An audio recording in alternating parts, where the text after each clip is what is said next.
Good evening. I'm Carrie Weber. I'm the Executive Director of the Fairfield University Art Museum, and it's my great pleasure to welcome you all here this evening.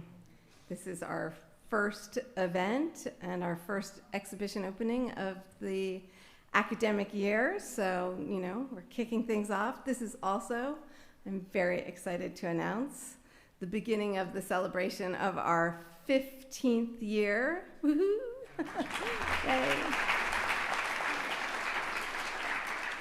15 years of being the academic art museum on the campus of Fairfield University. It's very exciting. So a full year of celebration and activities ahead. Before we get to our opening night talk with Jeffrey Greene, I have a few thank yous to make and a few brief announcements. But before I launch into all of that, I want to pause to recognize the 24th anniversary of the 9/11 attacks and honor the lives lost, the survivors, and all who responded with courage. I invite you now to join me in a moment of silence.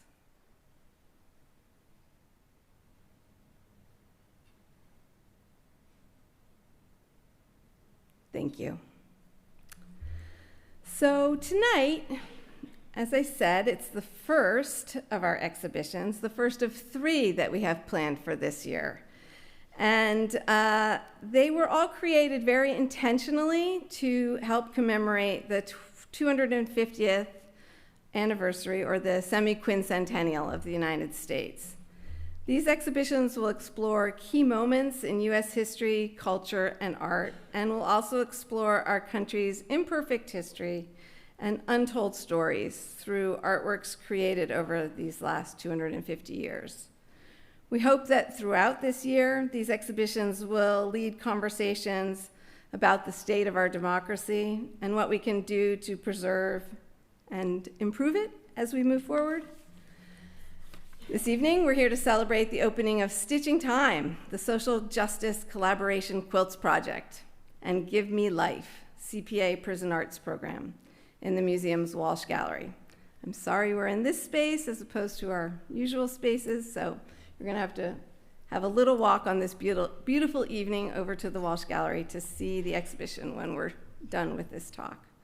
But these paired exhibitions highlight racial injustice and celebrate creativity and political activism through quilts by men incarcerated in Louisiana State Penitentiary and artwork by women currently or formerly incarcerated in Connecticut's York Correctional Institution.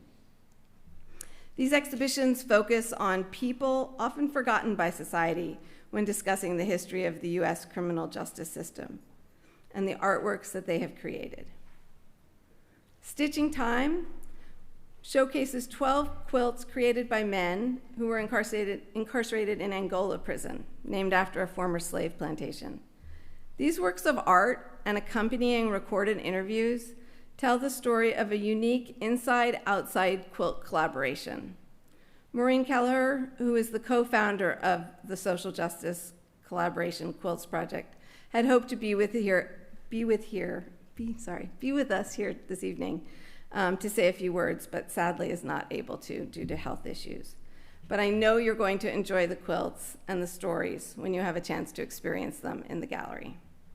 It was a great pleasure to work with Maureen and with Jeffrey Greene, who you will meet shortly from the CPA Prison Art Program, and putting this exhibition together. I'm very grateful to both of them for all of their hard work and efforts in helping to make this exhibition the best that it could be.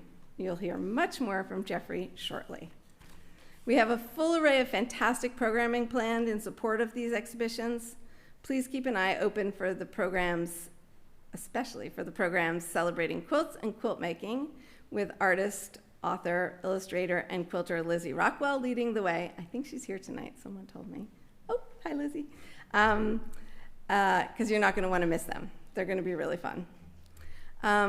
We also hope you'll come back to the museum next week when we open next Thursday, the 18th, for the opening night of Monuments, Commemoration, and Controversy. The 5:30 lecture with Wendy Ikemoto, Vice President and Chief Curator of the New York Historical, will be held right here. It will also be live streamed and recorded, And we would love to see you at the reception at 6:30, which will be up in Bellarmine Hall. The exhibition is up there. Please register on Eventbrite if you haven't already. And we will have shuttles running that night, as we often do when we have to be down here.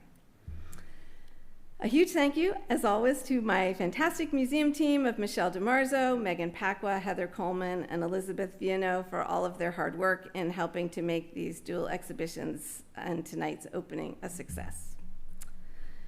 This talk is being live streamed and recorded, and it will soon be available on the museum's YouTube channel. And if your friends missed it, or if you'd like to revisit it, you'll be able to find it there.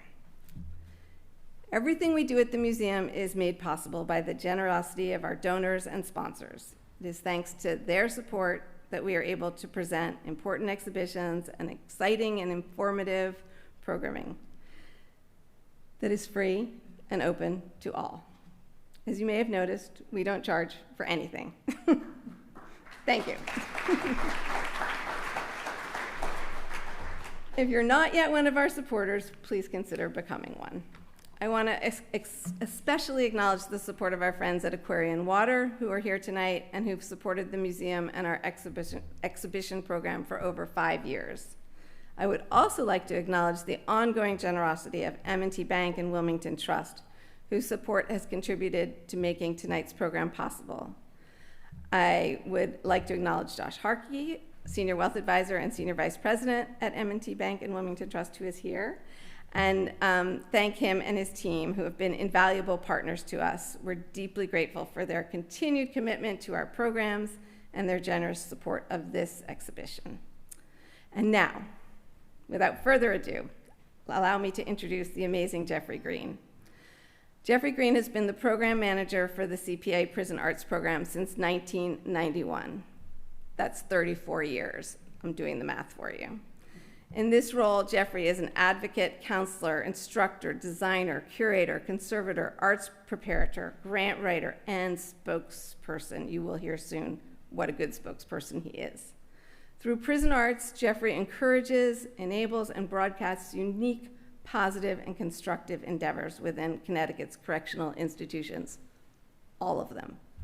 Annually, Jeffrey works with over 250 incarcerated artists and over 50 alumni artists in the outside community. He sees his work as a powerful demonstration of the immense value of hope, creativity, hard work, and the diverse opportunities within the criminal justice system. Recognized nationally and internationally for his experience and accomplishments, he was a recipient of a 2020 Vision Award for Arts and Education from the Charter Oak Cultural Center. Jeffrey curated How Art Changed the Prison at the Aldrich Contemporary Art Museum and has also organized artwork from Connecticut prisons for inclusion in Harper's Magazine and the Washington Post Sunday Magazine. He lectures widely about his work for Community Partners in Action, as you will see tonight. In addition to his work in prisons, the multi-talented Jeffrey has organized visual arts and audio projects in the outside community with the homeless and formerly homeless and with children. In 2011, he co-curated the landmark exhibition Trans Euphoria in New York City, focusing on the work of transgender artists. His musical projects have led him all over the world, earning Single of the Week in the NME, that's the New Musical Express magazine, and the London Times, as well as a coveted Peel session on the BBC. His latest group is named Famous Problems. Please join me in welcoming Jeffrey Greene.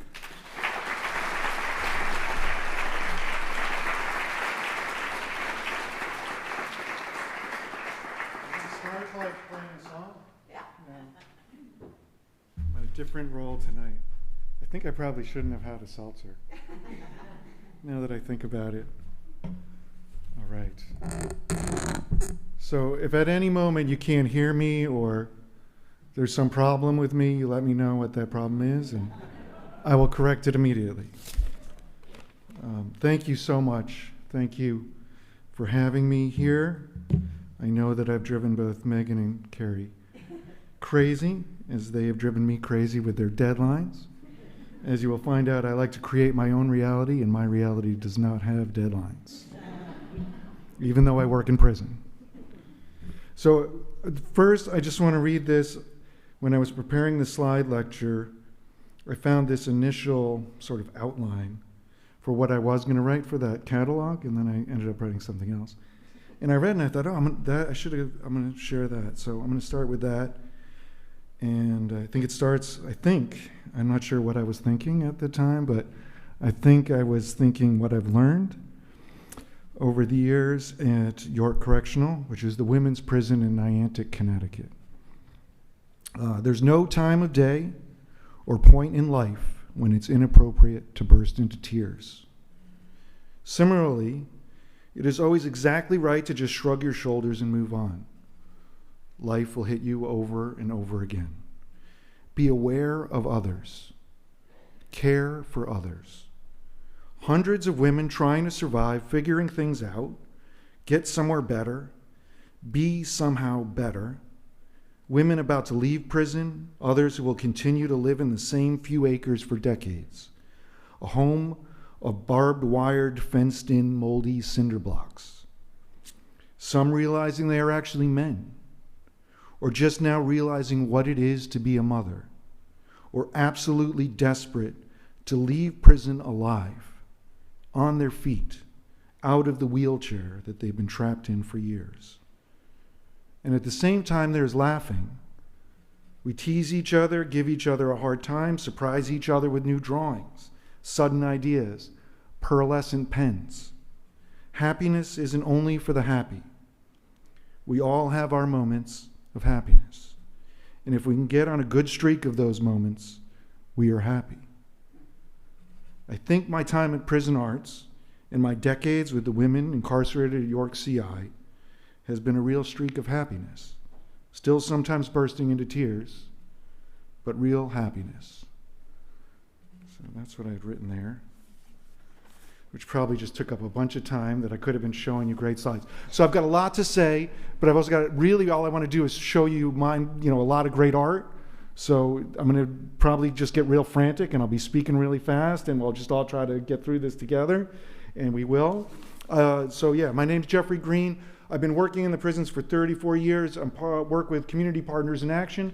Community Partners in Action is an agency that started, when I started working with them, they were the Connecticut Prison Association. Prior to that, there were other names, including initially the Prisoners' Friends Society. It was started in 1875, so exactly 150 years ago, by the governor of the state of Connecticut and the president of Yale. Mark Twain was on the first board of directors. And it was established around the time these penitentiaries were established. And the idea, I think, I'm going to claim, is that with this establishment of these spaces that are separate from our community, one, it's rife for corruption. Anything could happen. We don't see it. Anything could happen. But moreover, that anything that happened in some separate world would only really have pertinence in that separate world.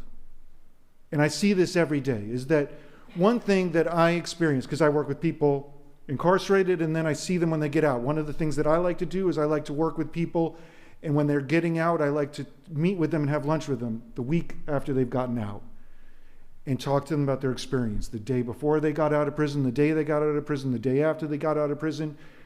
Just incredible experiences that have been shared with me. But one of the things that I hear over and over again is, Jeff, man, that 20 years, it just seems like I had one really bad week. The human mind compartmentalizes time in weird ways. And so you spend all of this time, and then you get out, and immediately it becomes this compressed thing, this compressed negative thing that you really can't dissect. And so if you're in prison in this forced contemplative environment and you start thinking that you have connections to other people and they're valuable to you, and you have this short time on the planet, and whatever, you have some substantial revelations, and people in prison have substantial revelations, and they get out, they're gone. All of this work that's been done in the prison is only pertinent in the prison. When you get out, the outside world is so different than the prison. So it doesn't apply. And the other thing that you're going to learn, seeing some of this work, people get really good at living in prison. So good at living in prison, that's the only place that they can live and survive and succeed. All of that's insane. And so The Mark Twain and the Community Partners in Action as it is now, we believe that you need to connect those worlds. You need to be bringing in, and that's my number one job. My number one job is to go into the prisons and bring the outside world into the prisons. And I bring it in the same way that I'm talking to you, is the same way I go into the door and I see the officer, and I'm not there for the incarcerated, I'm there for everyone. So it's just as important to me to interact with the people that are working there. I'm not part of this false adversarial environment. I'm an alien, and that is one of the great roles of being an artist. An artist is an ambiguous role. You could do anything. You know, you could think maybe I failed as an artist because I don't have, or I haven't been in the Whitney Biennial. But that's ridiculous. That's not how it works, and that's not what an artist is. Artists can be anything, and you can get away with anything. I can walk around all the prisons in the state of Connecticut because I claim to be an artist. That's incredible. But I come in there, and I'm super positive.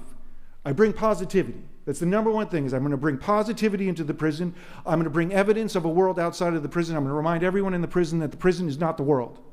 It's part of a world. And that's the role of Community Partners in Action when it was established, when this prison society was established, is to make a connection between the outside world so the things that happen inside will have a pertinence on the outside, and people will constantly be reminded that they're part of the outside world. That's it. So that's the scoop there. The Prison Arts Program itself, established in 1978. We organize an annual show, massive annual shows. Our annual show is going to be at Eastern Connecticut State University. The second time I'm holding it there because that's where a lot of the deputy wardens and wardens go to school, because they've got this great criminal justice program, so I'm trying to brainwash them there. I do a lot of brainwashing. I'm trying to do that right now. When you think of prison, I want you to think of tonight and think of me talking.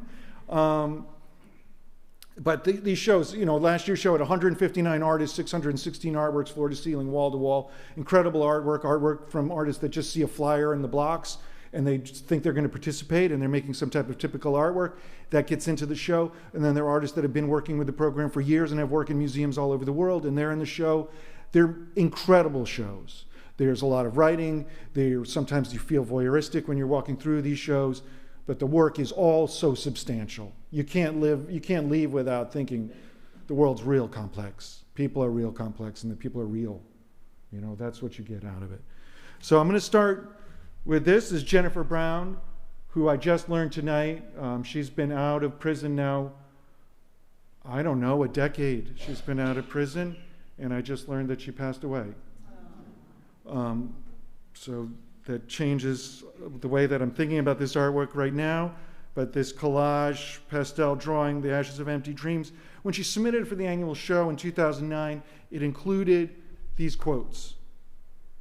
"There is no way under the sun of making a man," and she crossed out man and wrote woman, "worthy of love except by loving him," crossed out him, her. That's Thomas Merton. There's no way of making someone worthy of love without loving them.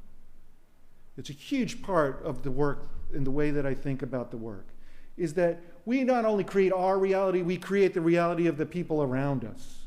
The way that we interact with someone is how they're going to end up being in our presence, and then apart from our presence. And that's what we're doing.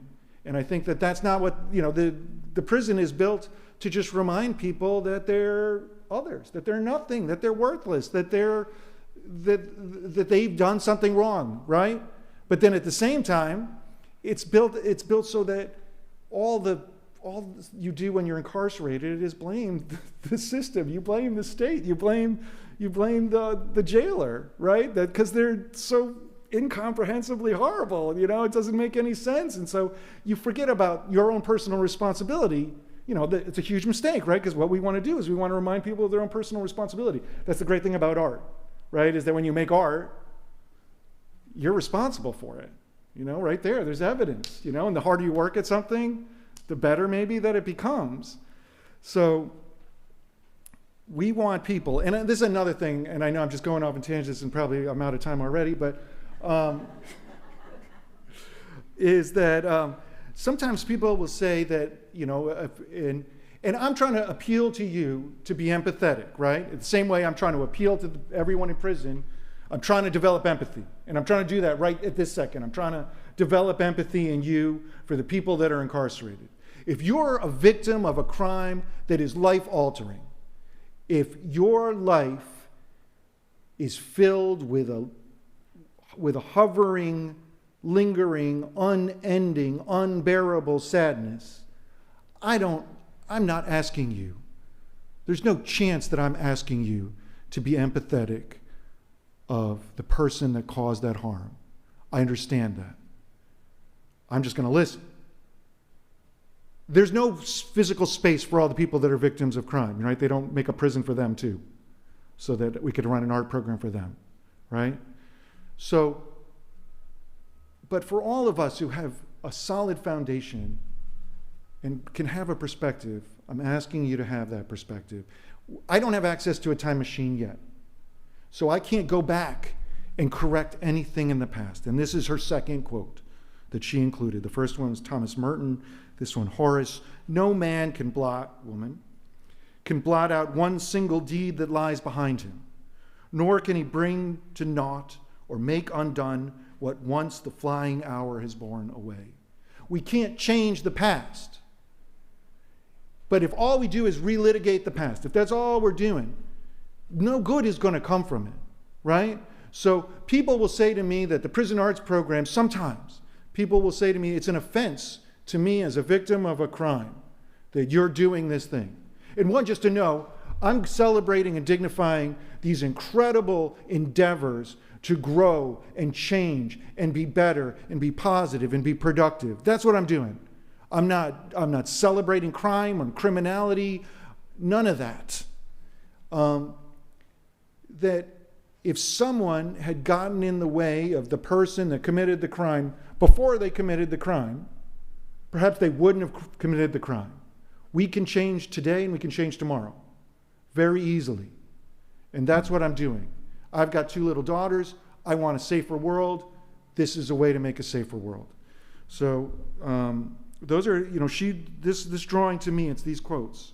There is no way of making someone worthy of love except by loving them, and no one can blot out one single deed that has occurred. And those are things that I think about.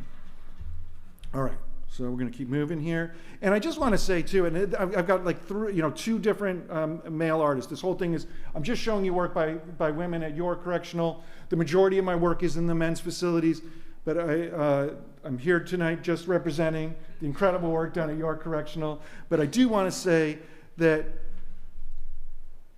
this is a drawing. This is Frederick Gunn.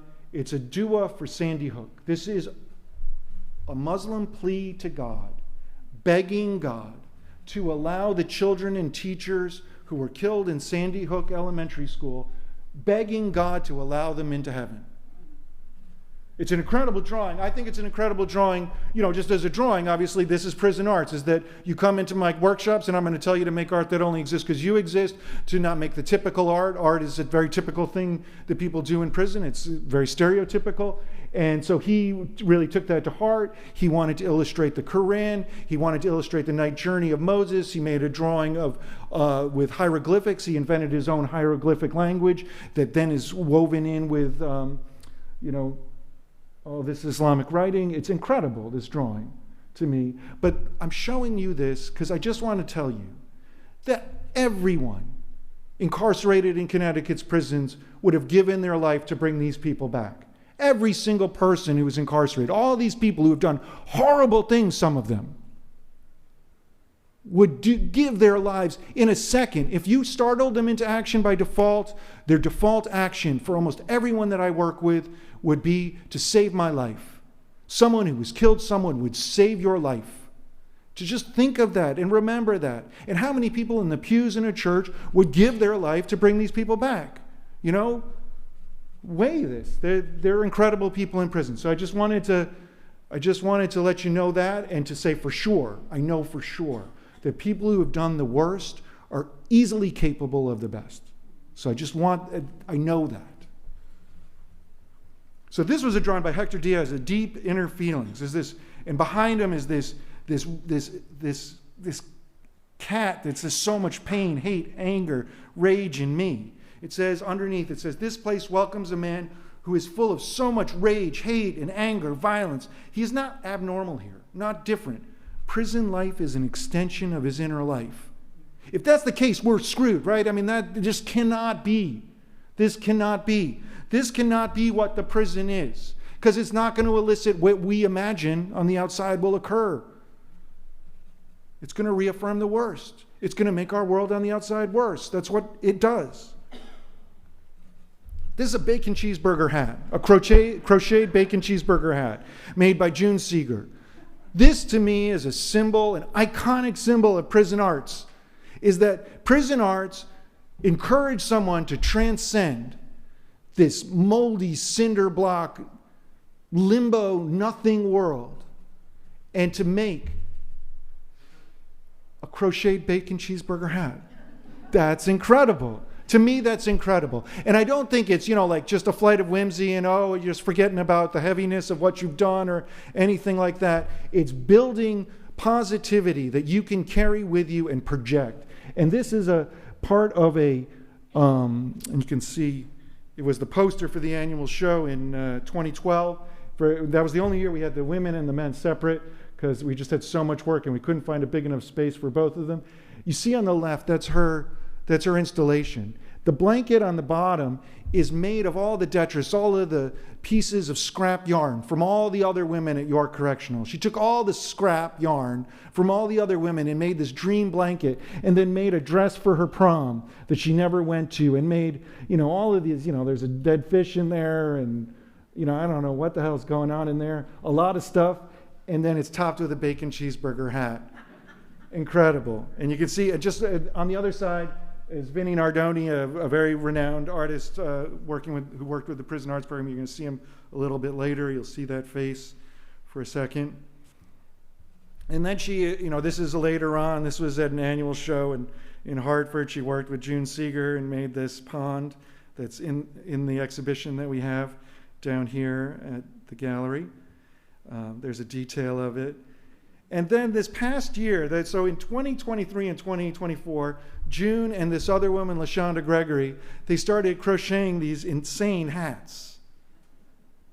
This is the annual show last year at Manchester Community College. This is an image of them. This is probably the best one for you to see. These are right now. This was when we were installing them at the gallery here at Fairfield University. So for a year and a half, these two women, we run art workshop in the gymnasium of York Correctional. We pull out all these rolling tables, boom, set them all out. These two women would come in. They would have walked through the complex of York Correctional with these hats that they're working on secretly in their portfolios. And they would come into the class, and as soon as they got into the gym, boom, out and on. And they would come in with these crazy hats, and we loved it. And then the rest of us would start trying on all these crazy hats. And that happened every 2 weeks at York Correctional for a year and a half. And many of them, 18 of them, are in the show here. And as a lot of the work you'll see, it could have come from Mars, really encouraging people to make work. So art is the most prevalent thing in any prison in the United States, probably in the world, That's what people do. That's the commerce of prison, is that there's no store to buy something for my wife or my grandmother or my daughter or my son. I've got to either make it or hire someone else to make it. So the artists are the most powerful people in the prison. I like that, And so, and the most common folk art in the United States is the decoration of envelopes, is that envelopes leave the prison, thousands of them every day, covered in drawings. These drawings are usually very typical drawings, is that there's all kinds of stereotypical genre art, hearts with arrows through them, barbed wire, with hourglasses, skulls, wizards standing in front of winding paths up to castles and all this shit.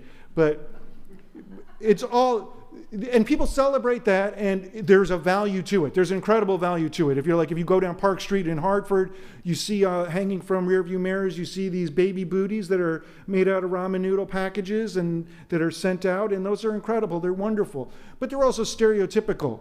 They come from prison. They come from prison. I'm an inmate. I made that because that's what an inmate makes. So one of the big things that prison arts tries to do, and that I try to do, is encourage people to make things that not only they would make, asking people to make art that only exists because they exist. As is Shonda Northup, her monster sheaves. It's a drawing of monster sheaves. I love that drawing. Around the same time, she did make this drawing, Love Among the Ruins. And she's been out for many years, and we had a show of work at Yukon from the permanent collection, and she was standing in front of this work as part of the permanent collection. She couldn't remember making it, and she was horrified at the person who would have made that. You know, it's a tormenting drawing, you know, of her, you know, it's weirdly, violently sexual, and she just could not relate to it at all. That she got that out and left it, you know, left it with the Prison Arts Program. This is Kim LaBelle, who was a great friend of Jennifer Brown. This is made by taking, so one of the projects that and I'll show you, you know, I started asking them, because one thing that happens is at a women's prison, you know, there's 10 times as many volunteers or more, because I think people think women are more savable, I guess, you know? And so there was already, when I started working in prison arts, I didn't work in the women's prison, and most of the work that was coming from the women's prison, it wasn't great, you know? Why? Why wasn't it great? And people had all kinds of reasons why it wasn't good. But really the reason why is because there were people that were coming in to volunteer, and they really wanted to instill self-esteem, and they thought you do that by saying, oh, that's beautiful. You spent 5 minutes on flowers? Oh, that's a beautiful drawing. You know, so over the first year or 2 years of my work in the women's prison, everyone's like, that's the guy that's going to tell you your drawings are shit. Because we know when we do something good. Self-esteem comes from within, not from without, you know? But so one of the projects that I make people do is I give them a fistful of ballpoint pens, and they have to use them on a drawing until they're empty. And what she did was she took a dental flosser, and she went right to the back of the pen and pulled all the ink out of the pen and started making these drawings. They're just beautiful. You know, you can see they're just dental flosser ballpoint pen drawings. Incredible. Kim LaBelle. This is an artist who I knew as Jillian Vasquez. When she got out, she changed her name to Jillian Estremera, and I think that was her family's name was Estremera. And she really, you know, wanted to get back in. You know, she had been looking forward to being with her family. She'd been incarcerated for 21 years. This drawing, A Lonely Dark Place, if you get closer, it's just oil pastel, and then you see there's this face three-dimensionally in there. I don't know how well you can see it. And then there's this little space on the oak tag where she left it blank, and she has this word that she invented, a lonely. It's such a just brutal drawing, this A Lonely Dark Place. And she came to the class saying, and she's like this tall, the toughest person in the prison, easily the toughest person in the entire prison. She was in charge. She made it clear that she was in charge, and people loved her. And she came up to me and she said, hey man, I want to learn how to make art when I'm happy. I only make art when I'm mad. How do I do that? Brilliant. That's an incredible thing for someone to say to you, right? And we could never really figure it out. You know, she really only wanted to make art when she was mad. And I had to convince her that that was fine and she could refine it, you know, when she was feeling good. And then that worked. And she made, you know, hundreds and hundreds of these just covered in oil pastel all the time, you know. And she got out in 2014. This is her on the outside. And for me, it was so exciting. You know, someone I'd worked for decades in the prisons, and she was going to work with us on the outside. This is her at the Harvard Art School. At the annual show, she lectured about her experience to the kids there. They were blown away by it. She stood, with hundreds and hundreds of her drawings. But by the end of this year, she was dead. That she had, and I'm sorry to just drop that on you. It's just one of the most, for me, devastating, obviously a feeling of total inadequacy when that happened, is that she had people that loved her in prison. She was powerful in prison. When she got out, she was trying to find, a job like, cleaning toilets. She couldn't get her brother to accept that she was a lesbian. Was trying to convince her that she wasn't who she discovered she was, and that she knew that she was. She couldn't believe that. The person that she was hoping to have this acceptance. And that's the thing that happens all the time. We don't even think about that, is that you build this life in prison, it's horrible, but you build, maybe it's the first time you have support and friendship.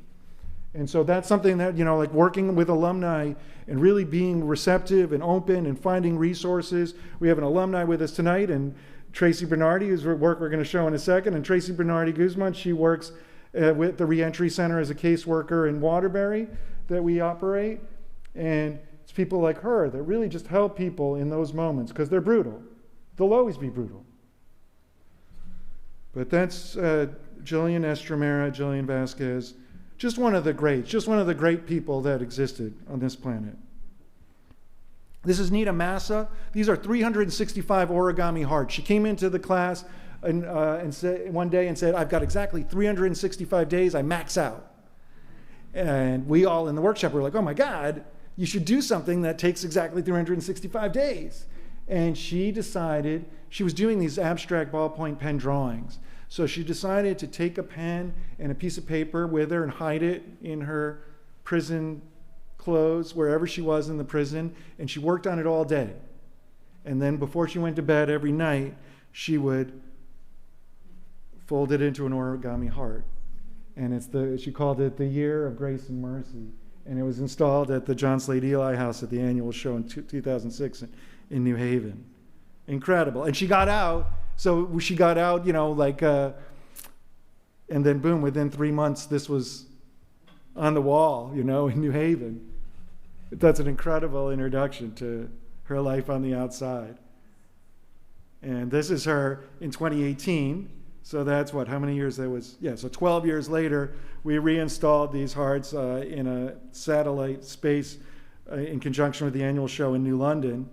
And she was still, making art all the time, working at a Dunkin' Donuts, not a great job, a very difficult life, but making art all the time.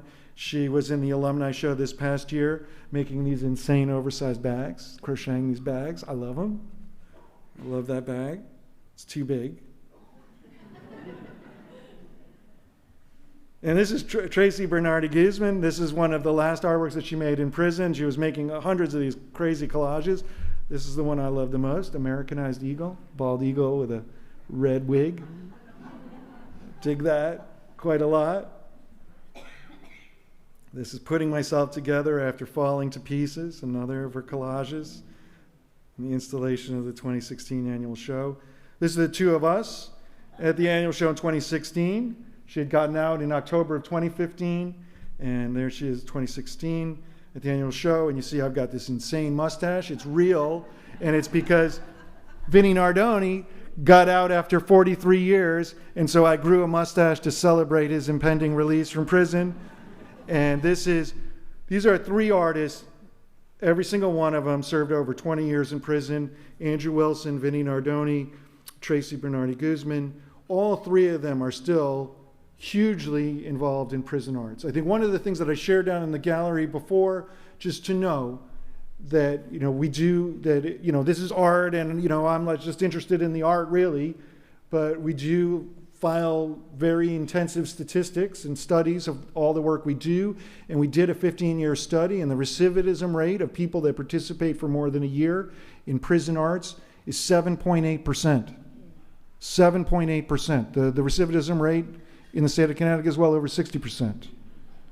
Incredible. And here are three incredible people. So Andrew Wilson runs community television in New London and runs the cameras at Foxwoods and Mohegan Sun for the concerts.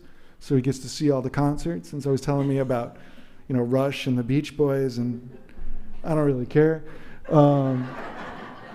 And then Vinnie Nardoni, who's got art, had a huge exhibition at the American Visionary Art Museum, and you saw one of his earlier drawings, and that's right when he got out.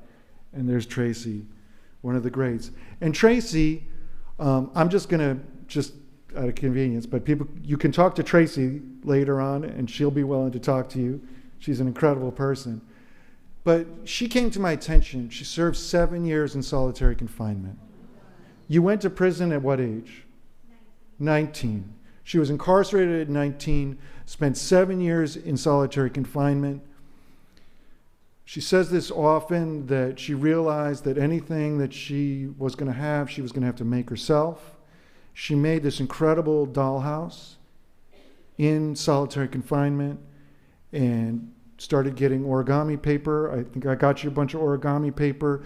Started making, the dressers and the beds and the toilets and everything for that house.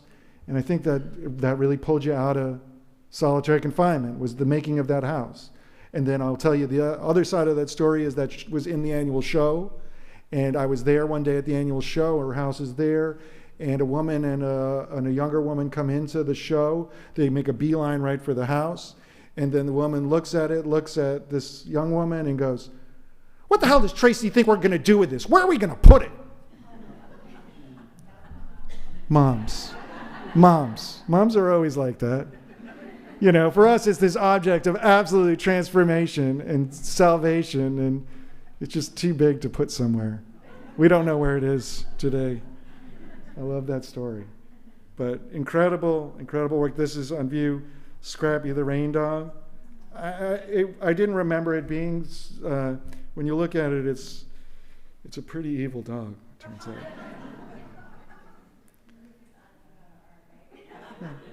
Well, it's great. That's something that does happen. I'm not showing you anything here because it's just not what this is. But there's definitely art, and I say it. I had a class yesterday.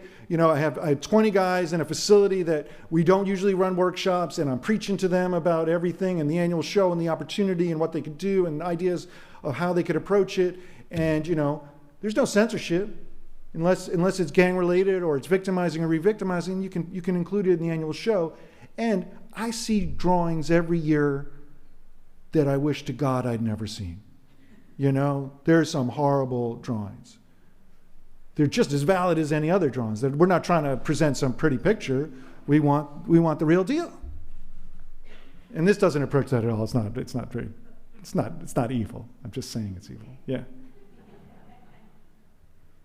So this is, when I first started teaching in the prisons, there were these 5-minute drawings. So the first thing I did, I got a group together, and everyone had to get a piece of paper, gave them a piece of paper, and they had to come back the next class with a list of 100 things that they loved. 100 things that they loved. And if they didn't come back with a list of 100 things, they were out of the class. Right? So that right away I could establish there's going to be a rigorous workshop. We're going to work hard. You got to do it. They came back, and Kathleen Wyatt, you had to close your eyes, and you had to point 3 times, and hers was night, beach, wedding. And then you had to spend a minimum of 100 hours on a piece of paper. And so she made this drawing of a night beach wedding, which, to me, I just love this drawing. I love that. I love the erasure to make this arch. But you see there's like these creases in it because it was sent home. A huge part of what we do is we mail hundreds and hundreds of packages, beautiful packages, home to the families every year at the conclusion of the annual show. And then I asked Kathleen if we could purchase it for the permanent collection. And she said yes, we could. And her husband folded it up and put it in an envelope and mailed it to me. Husbands. This is Norma. This is her drawing, Norma Claudio. Her 100 were drawn. These, and I don't think it was from the list, but just this beautiful drawing of these people as flowers. This is Linda Gardner, who she started getting real into. I don't know if you know Madge Gill, but she'd never seen Madge Gill as a self-taught artist from England. But it was that same, like this meticulous ballpoint pen drawing. She was losing her vision. And as she was losing her vision, her drawings were getting more and more complicated and dense and just beautiful drawings. And this is a drawing that she imagined. So she got out of prison, and then she got cancer, and she started seeing these scans, these cancer scans.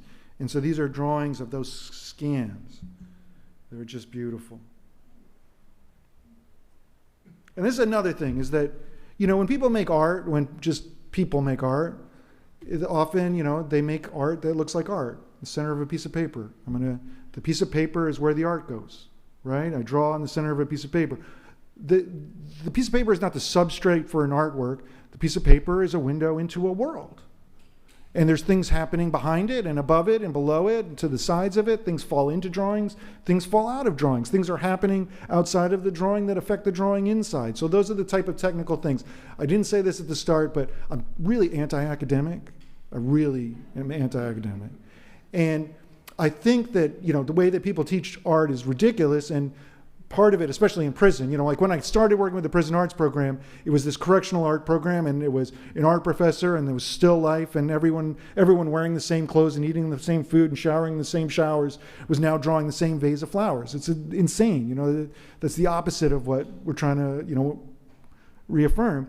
But I think that if you start teaching with technical skills, then those technical skills are going to be the guardrails for your drawings, and the last thing you need is guardrails for art. You need to just go for it. And no one wakes up, and I do say this all the time, no one wakes up at 3 a.m. to look at their shading exercises.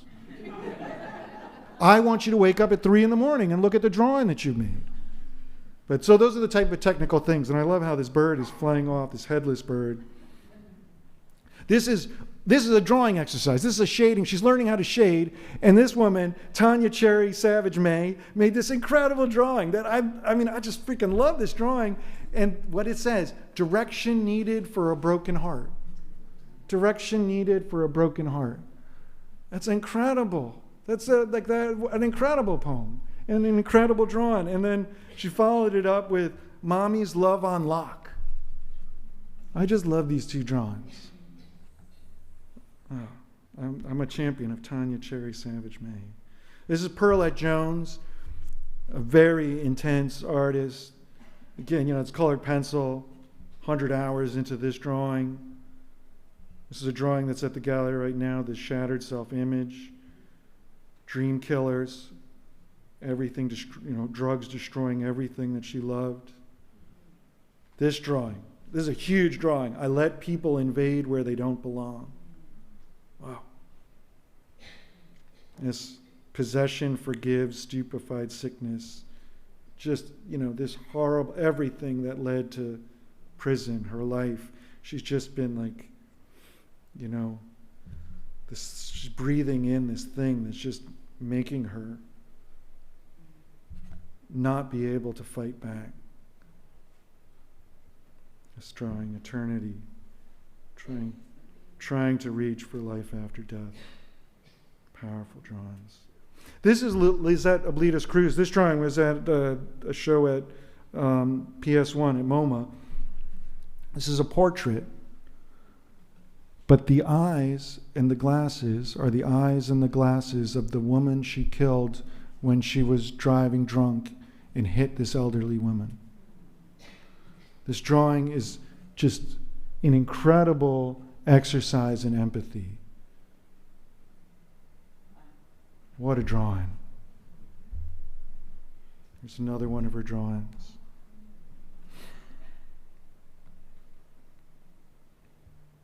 This is Renee Peterson. It's drawn Dreamers of Dreams. And she's the one that the title for the show that I went with for our show, Give Me Life, was, she said, I did this recording interviewing people about their experiences in prison when they got out of prison, and I strung together this long weaving recording. And Renee said, white or gray, boring, depressing, very cold, all the time. It was awful, small. It made me feel small sometimes. But art makes me feel like a big person again. It gave me life. Just an incredible, incredible quote from Renee. It's a drawing I really love. She was a very brief participant, Christy Godwin, the early bird. It's a beautiful drawing. This is by Mia McSwain. This is a crocheted bag, and it's based on these two drawings that her daughter sent her.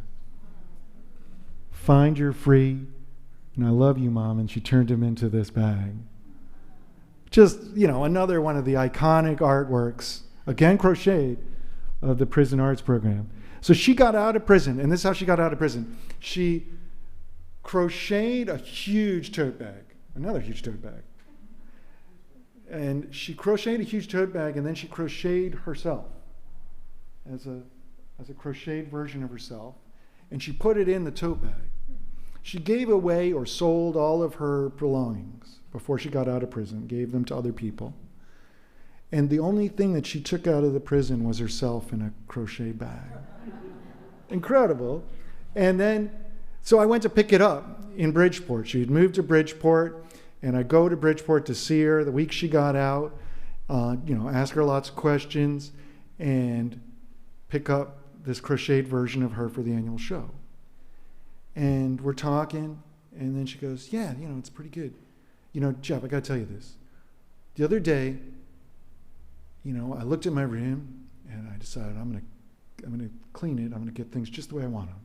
And I got my bed right where I wanted, and I got my bureau right where I wanted. I got my desk right where I wanted. Everything was right where I wanted it.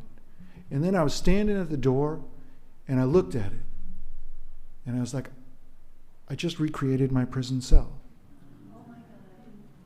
That the prison doesn't leave you, Incredibly powerful. And here's young me Olson. So this show, Give Me Life, that we have here at Fairfield University, is the first time that a huge body of work of this woman, young me Olson, is exhibited together. You got to go look at it. These are incredible drawings. She's one of the great artists living in the state of Connecticut today. This is one of her earliest drawings, Greenhouse. You used it as the background for the lecture. It was the first time a woman was the poster for the annual show in 2006. An incredible drawing. And I'm just going to go through some of her drawings chronologically. This fetus, her and this fetus, all of this stuff happening around her.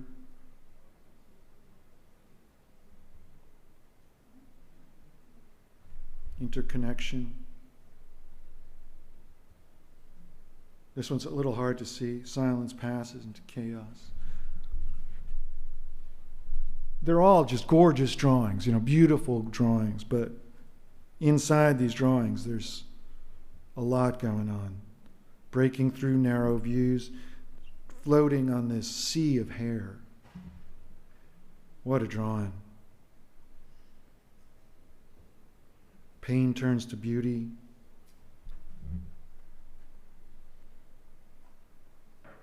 And I remember when she was new to the class, and when you're at York Correctional, in the men's prisons you wear tans, chinos, tan shirt, white t-shirt. At the women's prison you wear these denim pants and a maroon t-shirt, right? So that you never, when you get out of prison, you never wear maroon again. But if you're pre-sentenced, you wear a yellow jumpsuit. And young me was always in our class wearing when I started working with her, in a yellow jumpsuit. And I remember one day 2 officers came to take her out of the class. And they took her to the psychiatric area or whatever. What do you call it? I don't know what you call it, but whatever it is that they're going to call it. And I asked what was going on, and they said, well, it's required, it's protocol, because her sentence is going to be given tomorrow. And she was sentenced to 45 years, I believe, in prison. And so she has to be monitored. So, I just saw her on Tuesday. She's part of the workshop. And incredible. So now it's been well over, I don't know how long, a good 20 years, right, that I've been working with her. And she's really at peace with herself. This is Walking Suicide, this drawing. She's, one of the great mentors in the prison. Beyond just making these incredible drawings, she's a mentor for so many people in the prisons in the women's prison. An incredible energy. What's beyond? Confused, this keyhole to a world outside. And this drawing somewhat damaged, but okay. Always these windows into some light, some other world. Did they have access to all sorts of paint?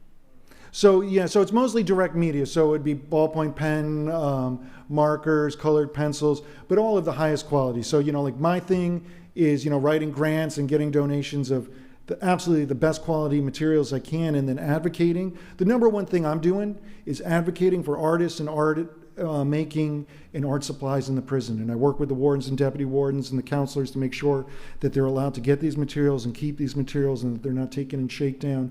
So she gets all these materials. She's definitely into like those fluorescent colors and the gold and but they're all drawings. These are all ballpoint pen and colored pencil drawings. It's mostly direct media than paint, because you want to be able to put it away under your bed. You have this small space. I have a huge warehouse in Hartford, and I store artwork. I have flat files for artists, and pallet shelving with artwork on it, because you can only have so much art in your cell, and you might not have someone on the outside that can hold the art for you. So we hold it for you forever if you want, whatever. And that was the poster again. So she was the first artist to have the poster 2 times. And we do a lot of projects, and I know we're getting on it, but I'm going to really plow through this, because this is the best part. This is all the best part, so we all want to stay for it. But so we do a lot of work with the Department of Public Health. And so one of the things we did this Beyond Fear. So out of Prison Arts, we started another program in prison called Beyond Fear, an AIDS education program. This is, 20 years ago. And we made a workbook. So they were required to use this stupid curriculum, developed at Rikers that was totally not really pertinent to anything. And so we had to take that curriculum and turn it into a workbook that people would actually want. And so people illustrated this, and hers was about drug addiction. And it's just, look at this. Getting lost inside the drugs. Transferring the drugs. Just an incredible drawing. And then we did a lot of work with, these were children who were sentenced as adults. So this is an artist, Shakima, who was at, and you notice we use all people's real names, right? So I'm not into this Shakima D, but this was like a 16-year-old girl. So we did, at the time, I can tell you now, it's Shakima Dozier, an incredible woman. I think she's doing okay. Is she doing okay? Yes. Oh, God, thank God. All right. She's got 3 kids. Oh. She's having a hard life, but she's a really good mother. Mm-hmm. She's married, and she still has a lot of trials and tribulations. Mm-hmm. She's got a really, really positive outlook on life, and I'm definitely in touch with her. Oh, amen. Yeah, this drawing. So she made this. She's 16 years old, and we were making these artworks that were turned into posters, and were in every high school in the state of Connecticut as part of their sexually transmitted disease education. We made a box packet, because it's usually the gym teacher, right, who teaches it. So we gave them a whole packet with tear-off sheets with all the thing. It was called Tell Me What You See, a little corny, but it really worked. And this drawing, to me, this painting, and this is a painting, acrylic painting, the denial as a bulldozer, pushing all these things off. And so you get a gym teacher to talk about being in denial about mortality. That's incredible, to have a 16-year-old girl in prison be the one that enabled that to happen.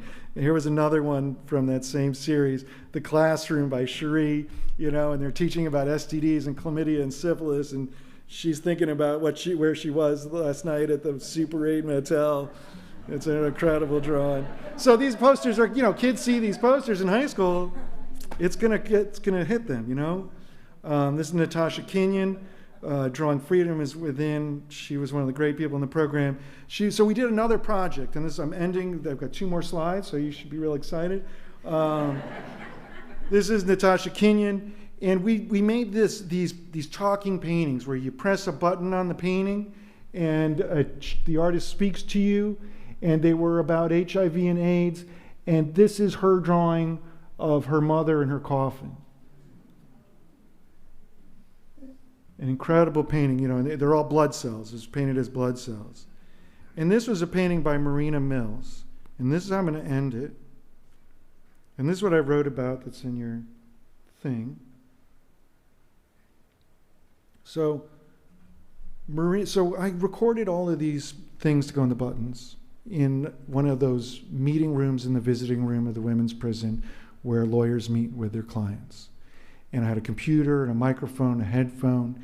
They read their thing that they wrote. It had to have been approved by the warden. And they read it, they recorded it, and I recorded Marina Mills, and I took the headphones off and I said, "Do you want to listen to it to make sure it's okay?" And she put the headphones on. She listened to what she said, and then she said, "I've never heard my own voice before, and it's beautiful." And to me, that's the greatest moment I've experienced in prison, was just that moment. And that's prison arts, obviously. I never heard my own voice before, and it's beautiful. And this is what she said. Let's see how good I am with. If you push this button, you are probably already at risk of a disease. A disease is any poison that invades you and alters your quality of life. AIDS is what this artwork is about, but don't be fooled. A disease is anything that separates family from the gift of love, like hate, prejudice, violence. When you hurt, we do too. Stop the pain, hate a disease, not the person needing love. Wow. All right, so thanks so much for putting up with me. Thanks for hosting the show. Hopefully you'll be more aware of what's going on around you. Right now, while we're here, there are all these people who are in cinder block cells, which are just, 5 foot by 8 foot bathrooms with another person, trying to get somewhere in their lives.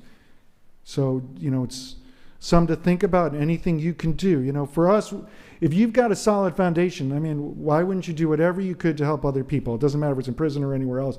I just got to say that, is that I know, you talk about, Shakima and the tenuous life. So many people are living these very tenuous lives. And, I know when I started doing this, I was making $50 a week, and it was really, if I'd paid my rent, I wouldn't have survived, so it was a real difficult life. And now that I've got a foundation, I really I just see it's our responsibility, right? Do whatever you can, especially now, to really, and I guess that's it. I'll shut up. That's it. I'm over. All right. 10 points.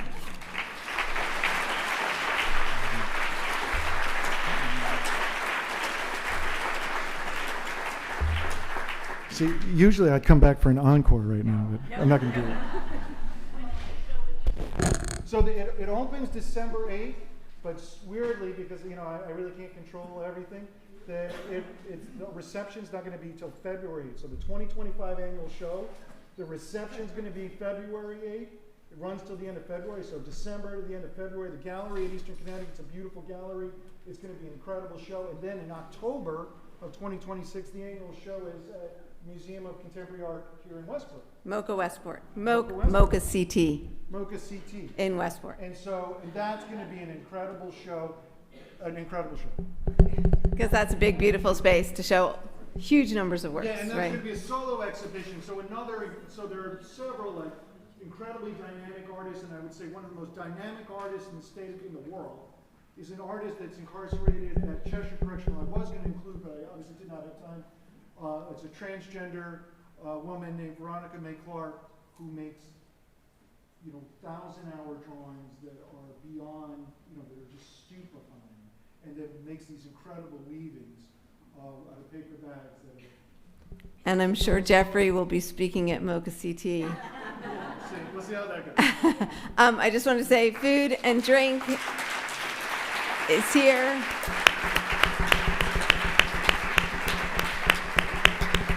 And we're going to open the doors. There's tables on the patio, and it's just a very short walk to the back entrance to the Walsh Gallery, so you can go and see the art. So you can go in the back doors, which you don't usually get to go in.